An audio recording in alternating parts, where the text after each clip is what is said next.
Hello, and welcome to another episode of Latina Mic Drop. On today's episode, we're going to talk about time management and how do we pick and choose what is it that we want to work on, or what is it that we prioritize, or how do we think about our time. And one of the things that I always think about is alignment. When I think about alignment, I think about what are some of the core values that are important to me, and who are the people within my circle that are important to me. And so throughout different phases of my life, different things were important to me. During my younger years, it was about working, having a job, making sure that I had enough money to have food for my kids, make sure I could pay for the babysitter, make sure I could pay for the car, make sure that I can get them to school, make sure that I can keep working. At that time, it was really about keeping my job and making sure that I had the basics for my children and myself. Sometimes that meant living on the second floor of my aunt's house. Thankfully, she was able to give me a good deal on renting the apartment. Then, when things went left, I decided to go back to my grandmother's house so that my kid's father couldn't get a hold of me. I made a different decision and I wanted to separate myself from him, and I wanted to live a different kind of life, and all kinds of things came to light. And I realized I had been lied to for so many years, and I was just naive at that time. I was so young. But then, right, and I really didn't want to give up my apartment, and I didn't want to give up my living space with my two kids then, and I didn't want to do it. But the problem was that if I had that door open, I just didn't have enough strength or power. And so what I kept thinking about was, what is the space that I need for myself, for my specific situation during every single phase of my life? When I needed to have free time for myself and I needed to figure out my individuality, then what I did is I ended up living in an apartment, right? That really came after a heated argument with my mom, and I had already been going through it, and I was actually kicked out of my house. Then I went to live with my grandparents at the moment. Then I went and I had started college, and I started doing all these other things. And so for me, that was really important at the time. But then had my son, and then unfortunately, he was born a preemie. I had him at 26 weeks instead of 39. And then I ended up quitting college to be able to be a mom. After that, what happened was that I wanted to live by myself instead of living with my grandparents. I lived by myself for a little while. And then after that, I was trying to run away from my kid's father. In doing so, I didn't realize I was pregnant with the third baby. For me, it wasn't an option. I was going to go through with the pregnancy and I was going to figure it out. But at the same time, I needed to go back. I had already decided to go to my grandparents' house, and so I was living with them. And I ended up being by myself throughout my entire pregnancy for my second daughter, but third child. And it was really an important decision for me because being a mother was always one of my goals. I've always loved to be a parent. I was always surrounded by a lot of family. I'm the first granddaughter, the eldest daughter, and also the oldest cousin on my father's side. And I don't have a lot of relations with my mother's side because they are not here in the United States. They're in Mexico. So we weren't able to really get to know them or be with them. But family has always been a priority to me. I decided that I would have my daughter regardless. And me being single parent and having two little ones already, all three of them ended up being under 5. And I was very young. I was only 22 and a half when I had my third daughter. That was a real huge decision that really helped me get through life and really helped me get to the next phase of my life, which was to find what it is that was important to me and how I wanted to live my life. And the one thing I didn't want to do was I was not going to live under anybody else. And the crazy part is that this person had asked me to stop working to not go back to work. And thankfully, one of my aunts who was very independent and had her husband and everything, but she said to me, girl, you need to go back to work. Like, if you don't go back to work, you have a really good job at the airport. If you don't go back to work, you may not have enough food for your kids, or you may not be able to support your children. Like, you need to go back to work. And I remember her telling me that. I at first I was going to listen to him and not go back to work, right? But then I was thinking, you know what? She's right. I've lived in poverty. I know what it's like to have no money. Like, was I going to do the same thing that I had lived through and now do it to my children too? And that was one of the patterns that I realized that I was putting myself in. And that's when you realize, holy shit, I'm doing the same thing that my parents did. Like, I'm repeating the pattern, I'm repeating the cycle. And I thought to myself, hell no, like, no way. I need to be the change. I need to be the person that's making things differently now. And so how do I do that? Right? How do I do that? And I every time in my life, even now, how do I do that? What do I do? How the hell am I going to get there? I have no idea. But you know what? I put one foot in front of the other. I get up every single morning and I figure it the hell out and I go ahead and I do it. And so, exactly the way that I was thinking, how the hell am I going to raise three children by myself? That wasn't a plan. That's not how I wanted to live. That's not what I wanted to do. I mean, that whole thing was a whole freaking telenovela, like the one that I grew up living in. And you'll find out about that in my book. You just start to realize how comfortable you are with the bullshit that you've grew up with, and you realize how what the fuck is comfortable to you is the shit that's really fucked up. And unfortunately for me, that's what the hell happened to me. It's not even funny. It's just like, it's comedic even in a way, because you think, bitch, what the fuck were you thinking? Are you serious? And when you're going through it, you don't think it's the same, but then you start to realize it is. And I was like, holy shit, it wasn't until I went to a Tony Robbins seminar at 23 years old that I realized that I had been living life all wrong. And I talk about that in chapter 1, because that was a pivotal moment in how I viewed my life and how I viewed myself and how I viewed everything that I had been doing and all the decisions that I had been making. And they were all coming from a different type of point of view and a different kind of life that I had, because I had no money. And I'm not making excuses for myself. I didn't have it. I wasn't able to, right? All of this stuff happened before I was 18. And then now I'm an adult. Now I have a good job at the airport. Now I was in college. Now I thought I was going to be able to do stuff. I thought I was in love, right? I thought that I was going to have a family. And then all of a sudden, all of that is gone. Now I don't just have one kid. Now I don't have two. Now I have three. And the third one, and with each one of them, because I was going through so much shit, I had complications in every single pregnancy. So, like I mentioned, my son was born at 26 weeks. And that was insane. The doctors weren't sure if he was going to make it. I had to get a needle through my belly to give him a steroid shot.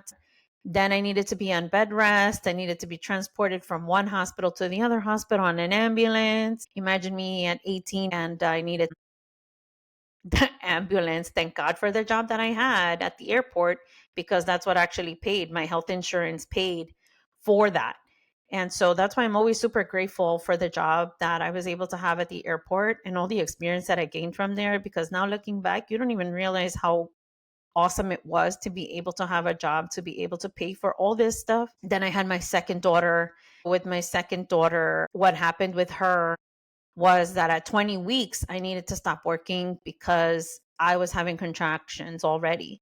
So I realized that I was living like a really stressful life and I didn't even know, I didn't even recognize it. And it was tough. I was working, I was doing all kinds of shifts and I was doing all kinds of stuff. And I was just in a really bad relationship that wasn't working for me. And I should have known better, but I didn't at the time.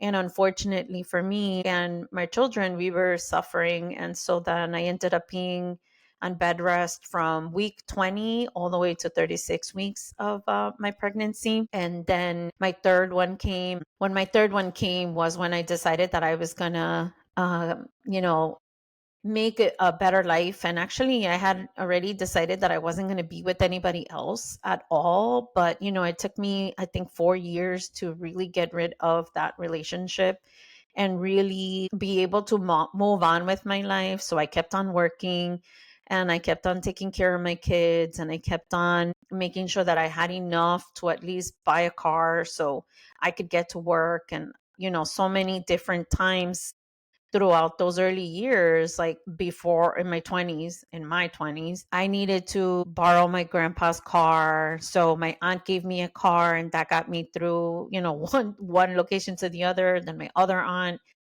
I got her old car. And then that one, I remember I needed to put a pencil in the radio so that it could work. I mean, who the hell cares if you could listen to music, right? The important part was getting to work. So I didn't care about that. And then I was able to buy my aunt's Honda Accord, two-door coupe, like a 1990. And it was really nice, gold, red interior, not red, like burgundy. And then what happened was that the car ended up getting stolen. And I went to live in Newark. Friend said, "Hey, you know what? I know of an apartment that you can go live, girl." Why did I go live over there? I mean, I appreciate her telling me where to go and how to look for a place because at this point, I was tired of living with my grandparents, not because they didn't love me or anything like that, but like we were too many in the two-bedroom apartment. And I felt bad for them. Like they had given up their bed and everything for us to sleep. They were sleeping on the sofa couch. I mean, these people were older, and how the hell am I sleeping on the bed and they're sleeping on the sofa couch, right? And the living room. We would just close the door, and they leave me the bedroom, and like that. My uncle was still living in the other bedroom. Then I needed to get my own car. My aunt was like, "Hey, you know what? I'll help you out. Get this car." And so she helped me. She was like, "I'll help you pay for it."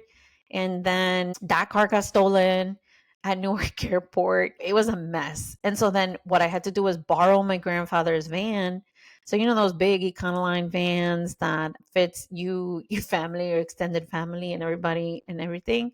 Well, my grandparents used to have that so that we could all travel together. So we could go to the mountains, we could go to the beach, and we love doing that, right? We love to go to the Seven Lakes out there in New York. We would go play volleyball. He would give me the van and he would go walk to work.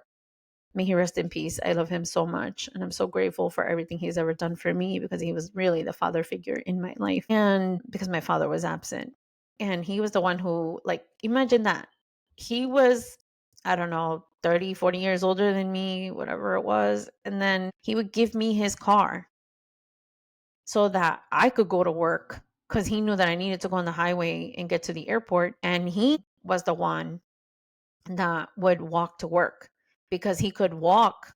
I don't know how many minutes. I would have to check and see how long it was, 30 to 45 minutes, I would think. He would walk to work and walk back. And actually, when I drive down that way, I always get sentimental about that because I think these are the streets my grandpa used to walk. This is the pizzeria that my grandpa would always buy his pizza from on Fridays. And just thinking about that and understanding the sacrifices that they made for me and everybody else, my family, are amazing to think. And so that's why you need to think about what are the things that we make choices sometimes. And what's insane is that my grandparents never judged me. They were the two people, my grandma and my grandpa, who never judged me. Maybe they did and they were told my aunts and uncles or whatever, but or my mom even, but I don't know. They never made me feel like that. So that was really important to me. And always being able to support them and help them and make them look good. And myself, like they were just always the people that helped me stay grounded and helped me stay hopeful. And so one time, my grandmother, when I was sitting at the kitchen table, which is where we did everything. We had drank hot chocolate at the kitchen table. We had everybody's birthdays at the kitchen table. We made tamales at the kitchen table. We'd make Mexican bread at the kitchen table.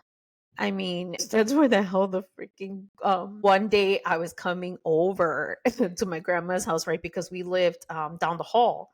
So they lived in apartment 15 and we lived in apartment 17. And why the hell, when I was a young kid, did I come over and my grandmother had a whole fucking goat in the damn floor on top of black garbage bags? Entero, the whole thing, okay? The whole thing. they had just started skinning the freaking goat. And I was so afraid. I remember running out of that house so fast because it freaked me the hell out. I was so scared. And let me tell you, that moment I'll never forget that moment when I was a kid. But my grandparents, what they would do is they would always go any special occasion. What was the special occasion that day? I have no idea. I don't remember. All I remember was that I remember seeing the goat. So I just made sure that whenever they were going to go pick up a goat and they were going to bring that back on a Sunday or Saturday, if it was a big event, a big party they were doing, I was not going to go over there until the afternoon when they had done everything and cut it up and put it in to cook and eat. So, and if you don't know, Mexicans, that's what they eat during big occasions like weddings, quinceañeras, bautizos, things like that. They really do go ahead and get a goat and then make it y hacen sangre. Like I don't know. Yeah, but what I was saying about the kitchen was the fact that my grandmother was the one person that didn't make me feel bad about what I had been through with my kid's father and having three kids at a young age. And she said to me, girl, she's like, hija, tú no eres la primera y no vas a ser la última. You know, you're not the first and you're not going to be the last. Like, don't be embarrassed about it. Don't feel bad about it. It's just something that happened.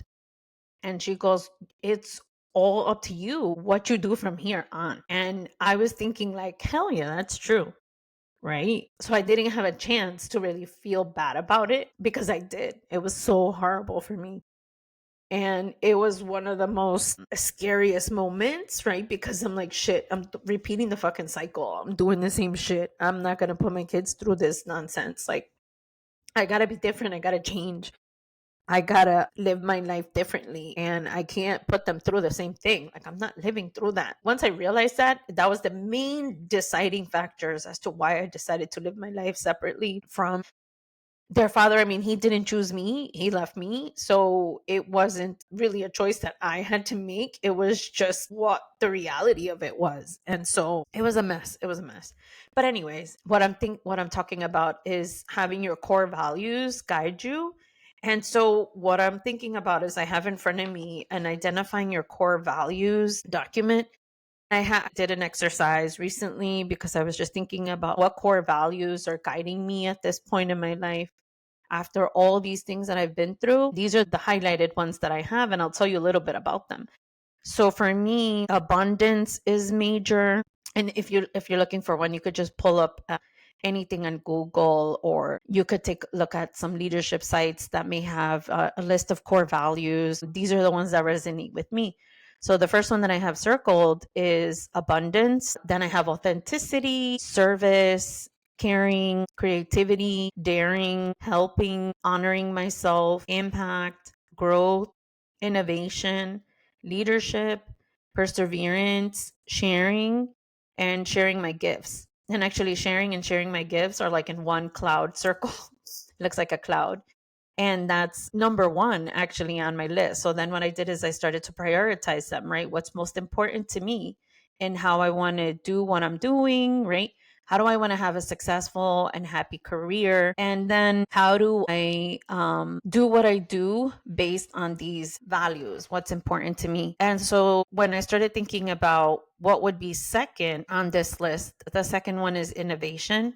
So innovation is really important to me because innovation, I mean, I've done so many firsts that I don't know anything else. That's what I do. What I do is create things from nothing. And we start and we innovate and we move on.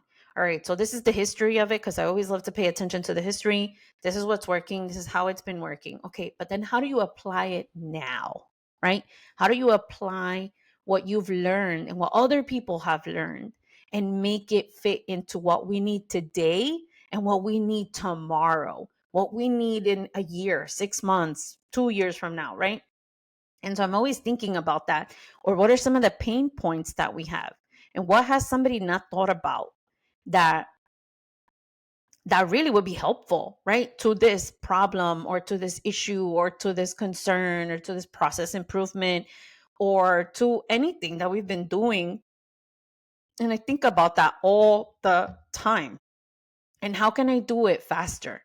How can I do it with technology? How can I augment what we already know and what's already working? But now, how could we be efficient with it?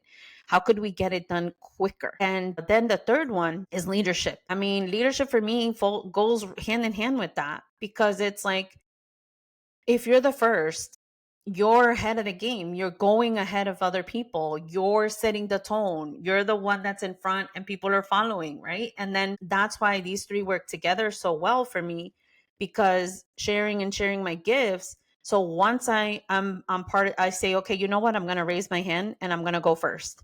Then I do, okay, well, what's innovative? What can I bring to the table? How do I fill the gap? What's happening? And then I say, okay, now I know, all right, how do I share? How do I get that to other people? How do I show other people to be able to do the same thing? Right? Like, if right now, this week, I was just helping one of my clients and she was struggling. Then during our call, she tells me, hey, you know what? Through working with you, had the courage to go ahead and put my name in for a job. And it ended up being that she ended up getting a full-time offer when it wasn't. It was a temp position. They loved her so much that they ended up doing that. And so then I was like, oh my goodness, like, that's awesome. You see? So that's why sharing what I know and sharing what I've been through and sharing what I've been able to accomplish, and learning all these different skills has been helpful. And this is why I want to continue to do it. And then here on the fourth one is growth and impact. So I have four right next to impact and growth, because I want to be able to not only grow for myself and be able to develop myself at every stage of my life, but I also want to have impact. I want to be able to bring people with me. I want to be able to show people how to move next, or give them the motivation, or support their wins, support when they take action, support when they do something that they were scared to do, give them that little push and that little support that they need. Like, so many of us, I think about the support my grandparents gave me, and like, if I didn't have that support, if I didn't have my grandma tell me that at the kitchen table that day, right? And I could have really just wallowed in that failure, really. And that was a failure for a long time. And my kids are never a failure. I love my kids, and now I realize that that was the purpose why he came into my life, because I always wanted to be a mother, and he gave me the gift of being a mother. So I'll always be thankful for that. And they're so cute. I mean, my kids are adorable. I used to call them precious moments, and they look like precious moments to me. And precious moments were the books and coloring books that I always, like, I think I really did envision my kids through those precious moments. Figurines, I used to collect them. I wish I knew where the hell they were. And they're probably still at that apartment, or they were there. And then and I used to color them. I used to buy the coloring books and bring them home, and I couldn't wait to color them. And then I used to draw them because I loved that. And then now number 5 is creativity, right? So creativity for me is huge. When I first started my job, I remember thinking, and this was 12 years ago, I remember thinking, I could do this with the paper, or I could change this, or I could move this around, or we could do that.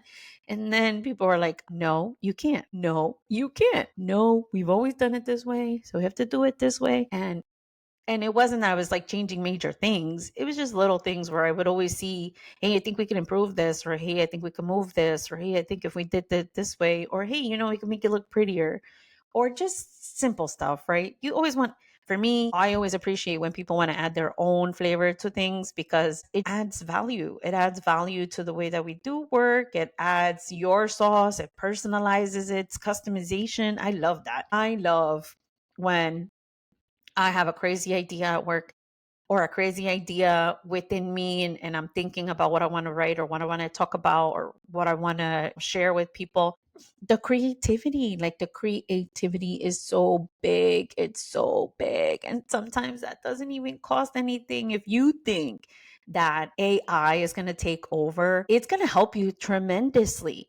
But our creativity still lives within us, and our life experience is still valid. And how we add value in our unique combination of everything, like where we come from, our experiences, our environment, everything, how we feel, how we see things, how we think about it, our heart, our feelings, emotions, everything is just so unique to us. It's just amazing. There's no way you won't have that creativity. And so for me, the other one that I had on here, which was service and caring. So, service, I think that's my gift of being able to serve others, because I saw that in my grandparents. And that was one of the biggest lessons I learned from them. That was the overarching theme throughout my entire childhood, starting with us, because my grandparents paid for our rent, helped my mother, brought us from Mexico to over here, me, my mother, my dad. And I used to see how much they used to help all the other people that used to come, and they were always the beginning. Like if there was a quinceañera, there was a wedding, they would always help. That's probably how that goat ended up in the kitchen, more than once. It scared the hell out of me. But listen, it's just amazing what we can do when we think about our core values and we think about what's next for us and we think about how we make decisions, right? Is it aligned with what we want? Is it aligned with what works for us? And is even our thinking, like, is it true? Am I really like thinking things that are fucking crazy? Yes, sometimes I fucking do. Like, I need to tell myself, girl, take a step back and just think about this for a hot second. And sometimes, those some of these things are ingrained in us from how we grew up or shit that we've been through, and we don't even realize that we're carrying it with us. And so sometimes I need to tell myself, girl, you got this. You got this. You good. Like you've done good things. You've done hard things. You've been the first in a million and one ways. Like I was writing an article, a story for a Leaders 100 that I'm going to be a part of.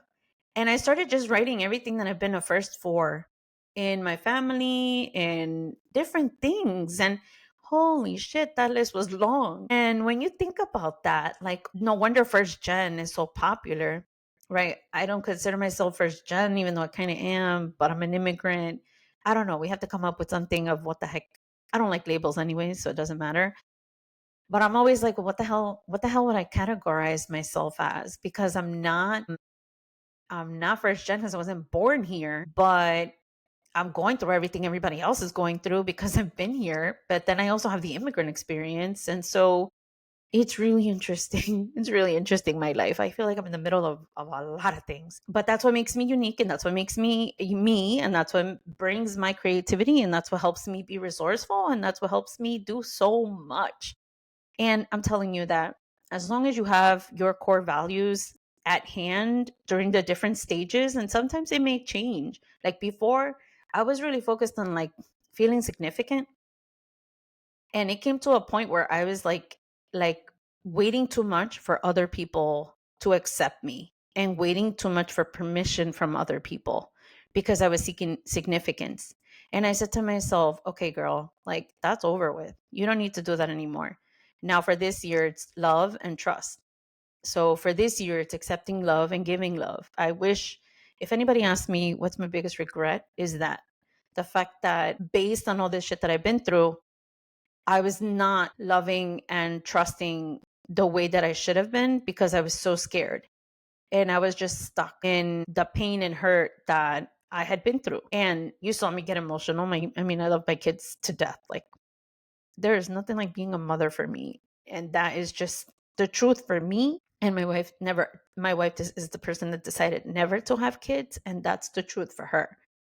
But the love that she has is immense. But the one thing that I did do was honor myself and honor our choices. And I needed to go through it in order to see that I had not valued love as much as I should have. And now that I do, it's a major priority in what I do and how I do things.